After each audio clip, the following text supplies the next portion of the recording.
Well, Carolyn, first of all, welcome. Thank you. I've decided to do this interview in the QVB building here in Sydney, Australia. And one of the most beautiful buildings, really, Sydney has. We were just talking about the beautiful history. But the reason I wanted to do it here, because I really wanted to demonstrate how modern slavery is very evident in our society. And that's the topic we're going to talk about today. I wanted people to walk past. I wanted to show them perusing the shops, because I wanted to show how blindly we are consuming things, but not understanding where they really come from. So it might be a bit noisy, and who knows how this is going to go, right? So we might have some bystanders, of course. But let's just see. So welcome, first of all. Thank you for taking the time to come all the way to the city. Yeah. So let's kick off. So you work on ending modern slavery in the world. And what a mission that is, right?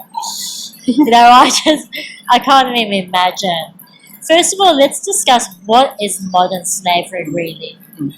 So modern slavery is really an umbrella term for what slavery looks like in our day. And it doesn't look like slavery of old. So a lot of people have an image of, people chained in boats. Yes, I totally have that. Like skinny people, like the Holocaust. I don't know why I'm thinking that. Or even back to ancient times of people, in arenas fighting lions and, all of that sort of stuff. So that's our historic image of what slavery is. But slavery today takes a number of forms. And modern slavery is an umbrella term. Okay. And I won't go into all of the huge detail. You can find more on our website if you want to go into the great website as well. I had a grand look around it. Yeah. So primarily in Australia, because every country has slightly different definitions, so I'm just going to go with the Australian ones. So in Australia, it's the crime that's defined under what's known as the Palermo Protocol, which was a UN protocol that was defined back in the early 2000s that countries around the world have signed up to. So what's it called, Palermo? Palermo, because that was the city that they did it in. Oh, okay. And that protocol talks about people being tricked or coerced into and then being moved. So that movement might be across the street or it might be across the world, into a condition where they are exploited for the benefit of another person. Okay. So that's human trafficking, and it involves that movement of people for usually the financial benefit, but also other benefits to people. And then in Australia, we also have a third category, and that is that we define worst forms of child labour as a form of modern slavery. That must be new, because I'm sure my parents made me work heaps more than I was supposed to. Well, probably not to the extent that this requires. So UNICEF has defined what that is. Okay. And so it's, children need to, as part of good socialisation, you help your parents out. Yeah, fair enough. You have jobs that you do around the house. If your parents run a business, you lick stamps or you clean shelves or you dig in the garden or whatever. And that's just all part of good socialisation for kids, so long as it's age appropriate and it's not too heavy and it's not dangerous and it doesn't stop them going from school. Okay. So that would be called child work. Yeah. Then the next form is child labour, where it starts to impinge on their physical situation or their social situation. And then worst forms of child labour is actually where it is detrimental to, it's stuff that's dangerous, too heavy, chemicals, machetes, dangerous work, which is often what happens in agriculture, is that kids are using machetes, climbing trees that you shouldn't climb, and impacts them going to school. Yeah, amazing. And so what industries, either in Australia or globally, are most affected by modern Let me Modern ask that. slavery. Let me start that again. So there's certain industries that are prone to modern slavery. Like, what are the top 3 or 4 there? So basically the 3 categories would be agriculture, Yeah. aquaculture, What's aquaculture? Oh, they're like fishing, seafood. So that's both the growing of fish and prawns in farms, but also fishing out at sea, and manufacturing. So that would cover fashion, electronics, all sorts of components for construction, etc. So so they're pretty broad categories. A lot of people think that it's going to be mainly connected with sex work, or the sexual exploitation of people. In fact, that's only a very small part of it. Isn't that interesting? Yeah, because immediately when I hear the word trafficking, I associate it with like sex trafficking and things like that. There was a really interesting thing on your website. There was a little video there of a man who had been promised work in Thailand. And when he got there, they removed his passport. Can you tell me a little bit more about that story? Yeah, I mean, that story is almost, and part of the reason why we used it is not only because we've met the person, but also because it's the classic way in which somebody gets trafficked. So he was living in a village in Myanmar. Due to climate change issues, his family and village's crops were not producing as much as they were. The village thought, well, we're going to starve to death if we don't do something differently here. So they all put together some money for him to go and to get a job and to send money home. So there was an agent that said, yes, we can do that. It'll be $2,000. And they said, well, we can only have one. And he said, okay, well, you can pay back the other one. Took him to the border, helped him cross over the border, handed him on to another person who said, you owe me $2,000. He said, well, we already arranged it with the other guy. And he said, no, that's the other guy. This is me. So another $2,000. And by this time had taken his papers, so he can't get back over the border. They tell him that they know where his family is. They'll harm his family if he doesn't comply. So instead of ending up working in a factory, and often what happens is, depending on what you can pay, depends on how good or bad the job is. Okay. So I don't know, but I guess that if he'd been able to pay the $2,000, he might have got a better job. But he ended up being put on a fishing boat. Now, some of these fishing boats, the conditions are absolutely horrendous. So there was a UN survey done a couple of years ago where something like 65% of the people on fishing boats in Southeast Asia have seen a crewmate murdered. Oh, that's horrendous. So it's absolutely, horrendous situations. Hello, is it me you're looking for? And this is not unusual. So basically these boats transfer what they catch at sea. Yeah. They'll often transfer people at sea as well. So people get moved from one boat to another, or they get sold at sea. When they did come into port, he was locked below deck. So he didn't set foot on land for 17 years. 17 years. This man was a prisoner. Wow, that's incomprehensible for me. And to think that we are eating their produce. Yes, well, probably it's your dog or cat that's eating the produce. Yeah, okay. But we're still buying it. You're still buying it, yeah. And this is it. So I'm really interested, because the reason I want to really bring this to the forefront is, how are we contributing to modern slavery as consumers? So we have a lot of power as consumers. And for Australians, the majority, it's not the case in every country in the world, but for Australians, our primary connection with modern slavery is through the things that we consume, the things that we purchase.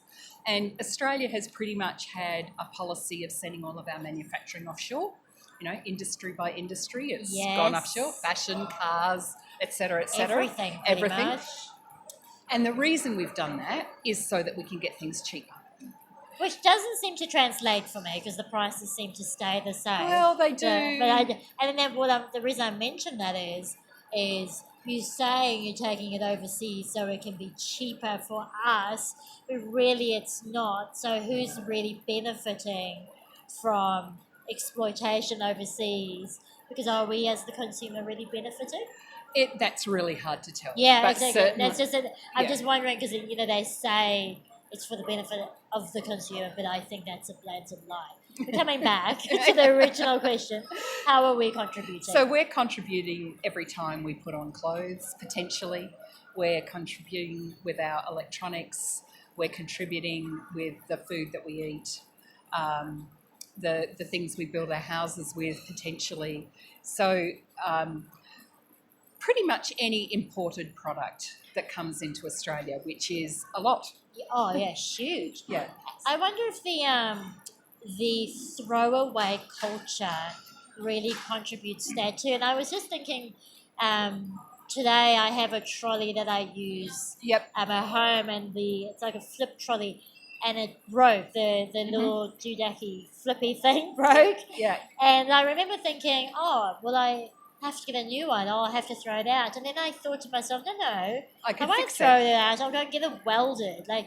And that's when I caught myself, because initially I went, oh, I'll have to throw it out. And then I'm like, no, I'll get it fixed. But isn't that the case? Oh, it was so cheap, I'll just buy another one. Yeah, and I think let me give you an example in fashion. One of the things that's happened in fashion, I'm old enough to remember the days when you basically had 4 outfits. You had your school uniform, but you would have a summer outfit and a winter outfit, and one for play and one for good. Yes. And that was what you had. Well, now we have what's known as the fast fashion cycle, which actually means that the entire collection in a shop will change every month or less. Yes. So if you see a shirt in a shop, you want it, buy it then, because it'll be gone in a couple of weeks if you go back.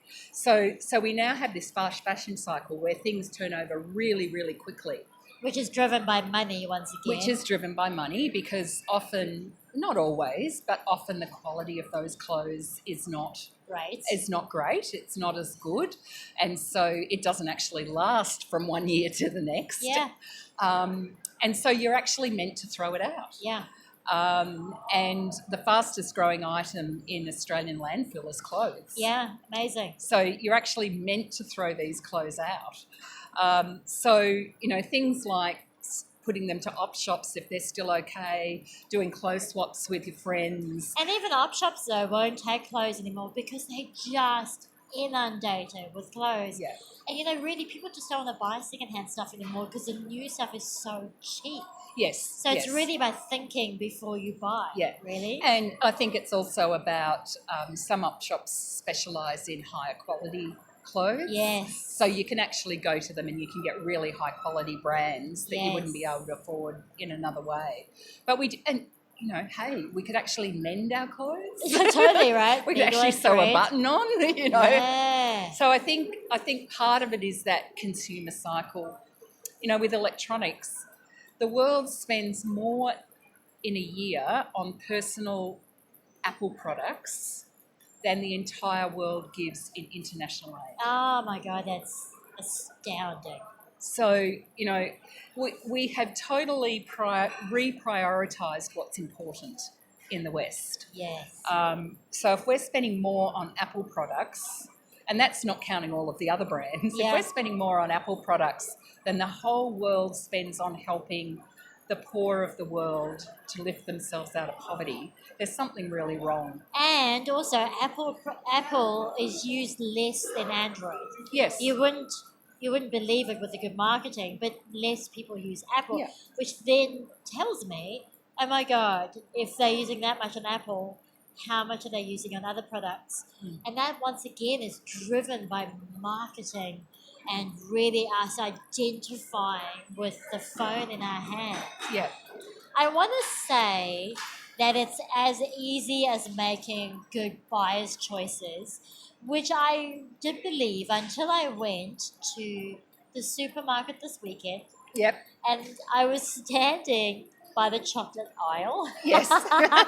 And in our conversation before, were sharing how in none of the chocolates, other than the one that's just started in the UK, Holland. Holland, Yeah, the one yeah, started yeah, in yeah. Holland, none of them can say ethically that their cocoa is sourced ethically. And I'm standing there and I'm going, I know that this chocolate here is subject to modern slavery or has been produced by modern slavery at some stage. Yet I still bought it Yeah. because I was like, I want a chocolate. And even though I know it is, subject to modern slavery, I still bought it because my desire for chocolate was greater than the ethics because I still felt it was it's so far removed. And I was thinking, what's a chocolate? Yeah, yeah. What's a chocolate? Yeah. So how can Well, a chocolate is potentially a child's life. right? So if even we know that intellectually, how do we translate that to making good choices? I Yeah. wonder. And I think what you've said is really important. It's about making good choices, not making perfect choices. And I think what sometimes freezes people is they think, oh my gosh, I can't tell if this product is free of slavery. So, what the heck? And we would actually say that for most businesses and most supply chains, they have probably all got the risk of modern slavery in them.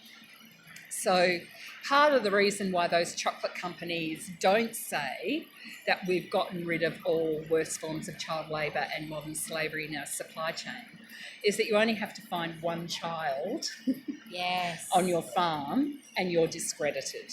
Okay. So they're not going to make that claim, but what they will claim, and we do a lot of analysis of what they're actually doing, what they will claim is that they're taking steps to make it better. And is that true? Yes. Okay. Yes, it is. Yeah. It took a long time. It's way slower than we expect. And that's partly because it's more complicated than people thought. Yeah. They just thought, we can fix this. But there's all kinds of cultural, financial, world market, commodity prices, all sorts of things that impact on it. So, And I think it's so, as you say, it's so much bigger. Like there is so much at play here. Yeah. Because you were saying that the chocolate companies, were there only like 4 key players?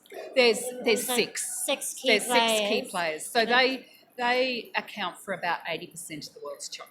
Which is interesting. So you've got 6 key players, Yeah. which you would think theoretically would be very easy to deal with. But I can imagine all the political stuff that comes with those guys wanting to keep their space in the market. Yeah, and I think part of it is, and this is one of the shifts that we see when an industry is starting to look at it, is they really need to start to view this as a pre-competitive question. So it's not a post-competitive question. So if I found a way to reduce child labour, that's something that I should share with all of my competitors because it's something that we all want to know. Yes. And so I think that's one of the things that's really important. And in each industry, the trigger that's going to make the difference is going to be different. So one of the big issues in chocolate that we're working on is that cocoa farmers simply do not earn enough. So the reason why they use children is because they're free. Yeah. And estimations are that cocoa farmers need to earn probably 4 to 7 times more than what they currently are for their cocoa that they sell. Now, you kind of go, oh my gosh, so does that mean chocolate's going to go up, 4 70 times? cents. Will it go up 70 cents? Oh my God. What it would mean, we've estimated, is that on a 100 gram of dairy milk chocolate, you'd probably have to pay about 12 cents more for a farmer to receive a living income, which just means that they're getting the bare necessities. So they're getting enough food, they're getting enough water, their kids can go to school, they get health care, they can get medical care, that sort of thing. So it's not it's not luxuries. It's not a plasma, 75-inch plasma television. It's just what they need for the bare necessities of life, which is what we would all hope for. Oh, amazing. And it's funny because I went to a fashion show started by this young woman. And while we were milling around, I was sort of questioning why I was there. And it'd been shortly after we had met, a friend of a friend invited me. And I was talking to these young women who are studying fashion. Yes. And I asked them, is there a space in your studies on ethics and ethical clothing and ethical sourcing? You know what? Really? And I was like, wow, that's a problem. And then I said to them, well, do you understand that the fashion industry has a lot of modern slavery in it? And this young woman said to me, yeah, we know, but, it costs money. And I was like, no, it doesn't cost money, it costs human lives. Yes, that's right. That's right. Bam, man.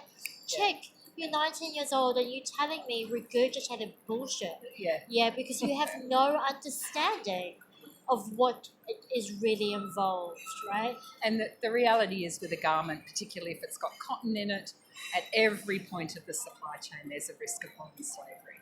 So from the cotton growing and harvesting through to the spinning, weaving, dyeing, through to the final end factories. Now, because it's easier to find the final end factories, there's been a lot of really good stuff that's happened in that part of the supply chain.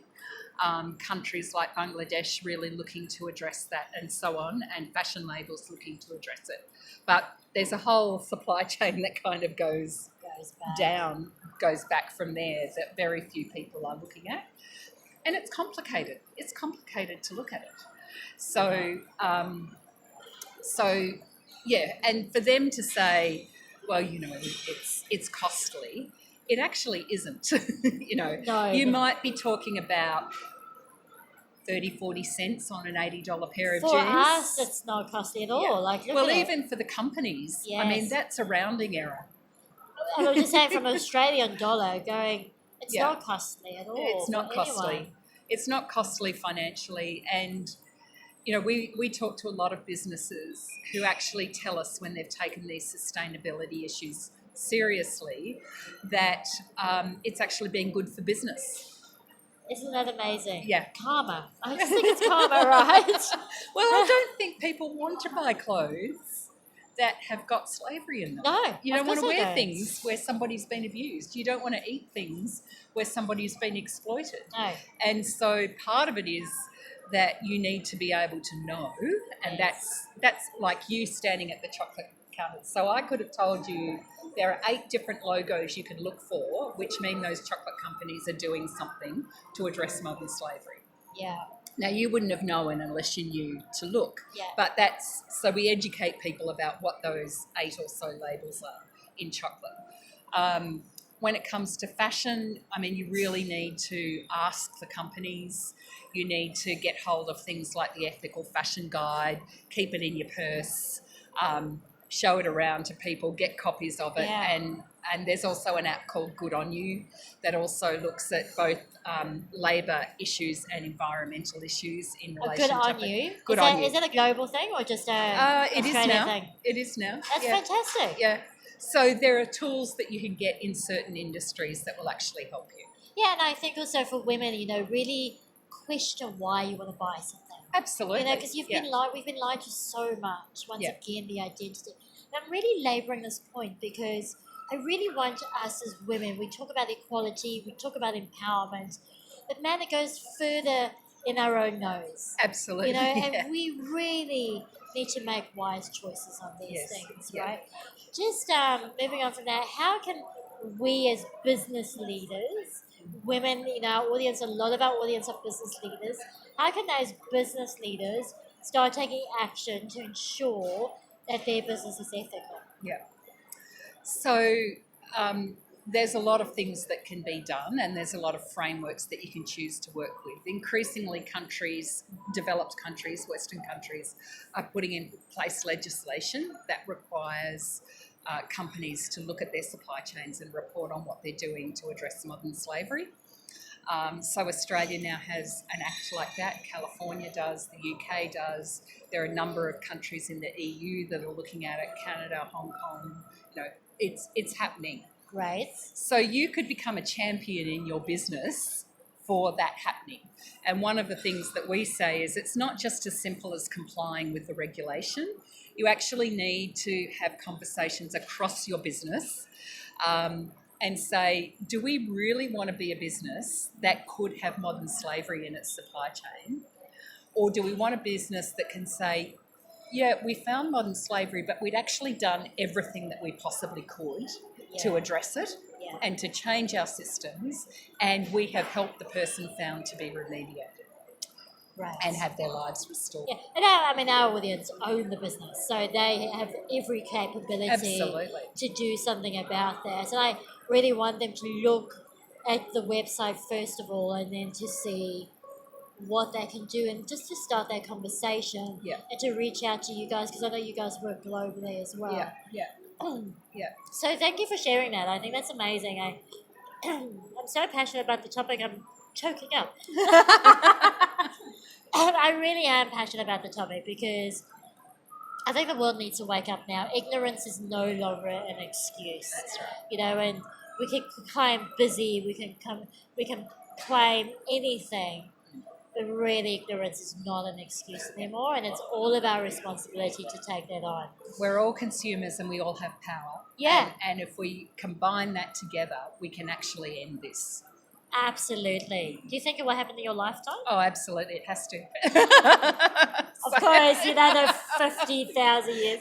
No, of course, and that's amazing. And that sort of is a nice lead-in to the next section, more about you, because we've spoken about the amazing work you do. And I'm very interested in how you actually got started with this work. There's probably lots of different answers to that question, but probably if we look back over the whole of my life,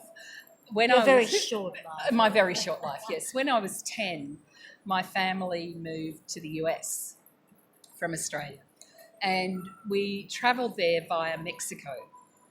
And I guess I kind of thought that everybody in the world lived in a red brick house with a lawn and roses and daffodils, and everybody had their own bedroom and all of that kind of stuff, because that's where I'd grown up. I was 10.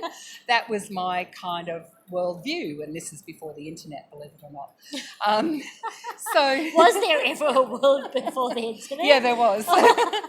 And suddenly I just saw this different world. I saw people living in houses that were smaller than my bedroom at home, and they had, dozens of children plus chooks and pigs and, goodness knows what else living in that house. And I guess I just realised the incredible inequality in the world and the incredible unfairness of that.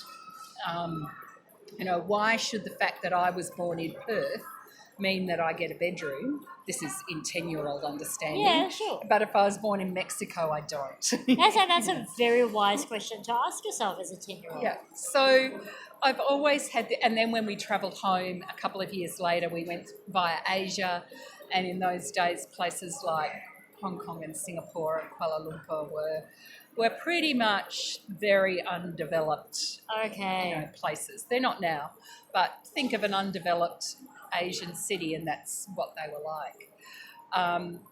So I guess that kind of instilled in me a sense that everybody has the right to live. Everybody has right to live to the full. And so I've always been involved in that kind of, I've always had a human rights, social justice framework, and I've always had a deep spirituality about believing that we were all put on this earth to do things that are good, and we were all, and that was because there is something bigger than us that we need to contribute. I believe that too. I love you said that. So I couldn't do this if I thought it was all up to me.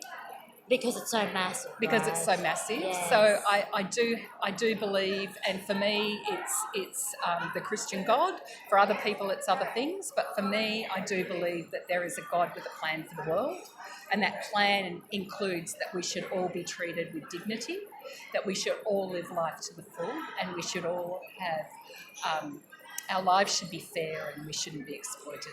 Because we are all born just beautiful human beings. Absolutely. You know, yeah. and everyone loves their child, and it's beautiful, and somehow, as you said, just because it's born in a different context Yeah. doesn't make that less of a human being. Yeah. Amazing. And so many women out there are looking for their purpose, or they're looking for fulfillment. What can you say to them?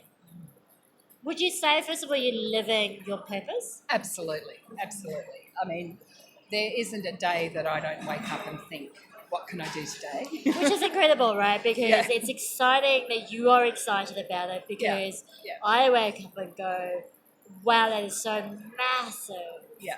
How can I help in my small little way? Yeah. So I would say absolutely I'm living out my purpose. I think I'm using what I'm good at to do that.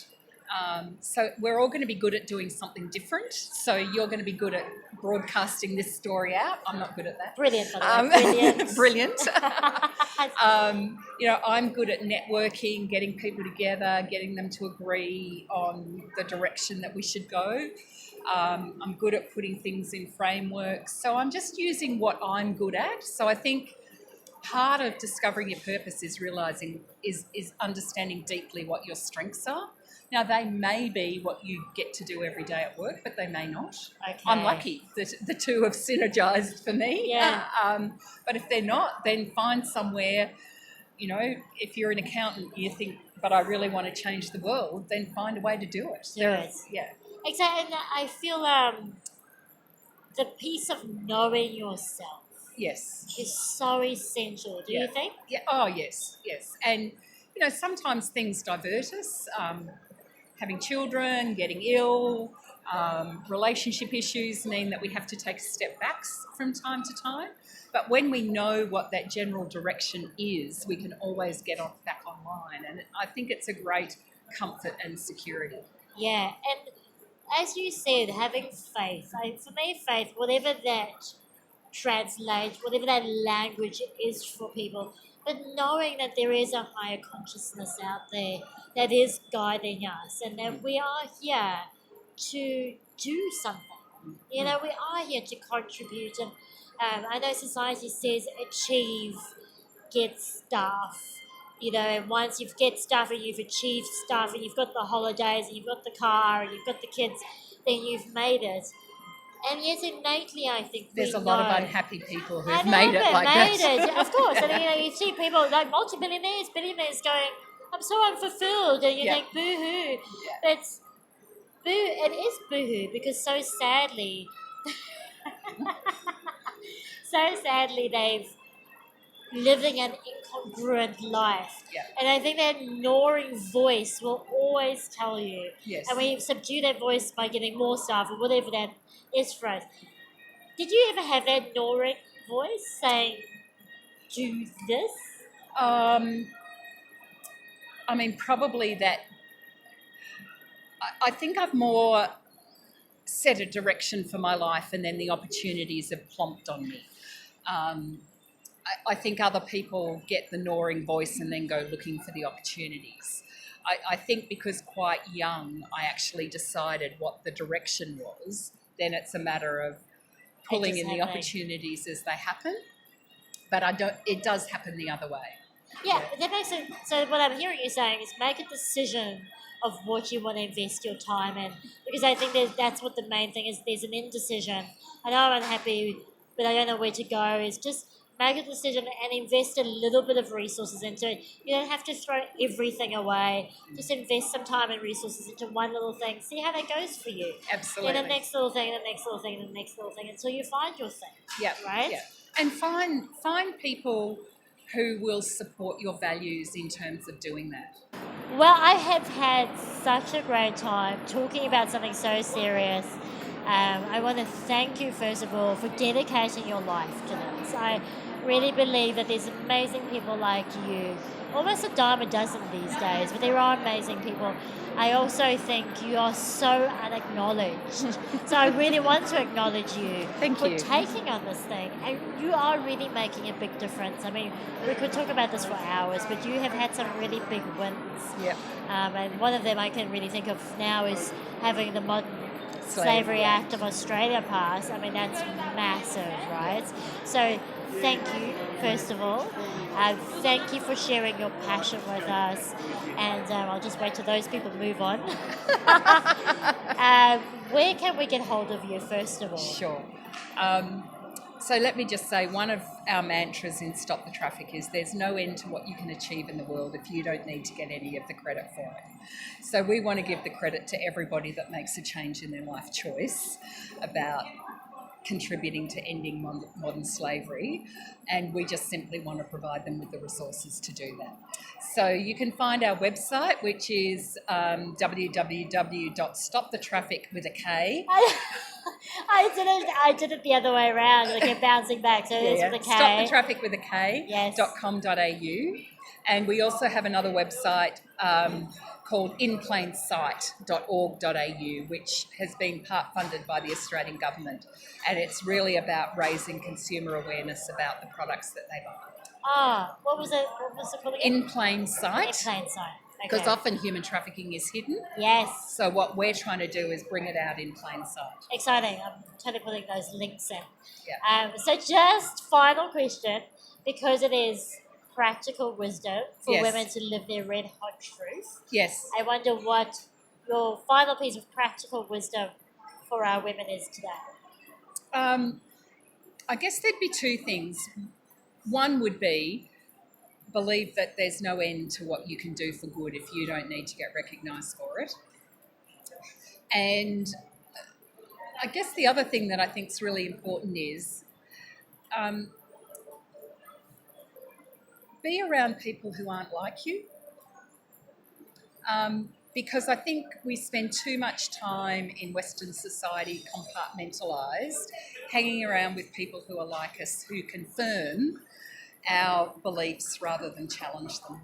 Yes, and I love that, and that's why I love travel. Yes, Because yes, that's why I went to travel does Nepal and Vietnam, just to see how Travel other does people that. live. Yeah. So Get out there. So, yeah, engage people's lives with people who are different to you. Yes. And do good, but don't look for the credit. Yeah, I love that. Thank you for those pearls of wisdom. There you go. Thank you again, Carolyn, for your time. I really enjoyed it. That's fine, Petra. It was great to talk to you. Thank you. Thank you.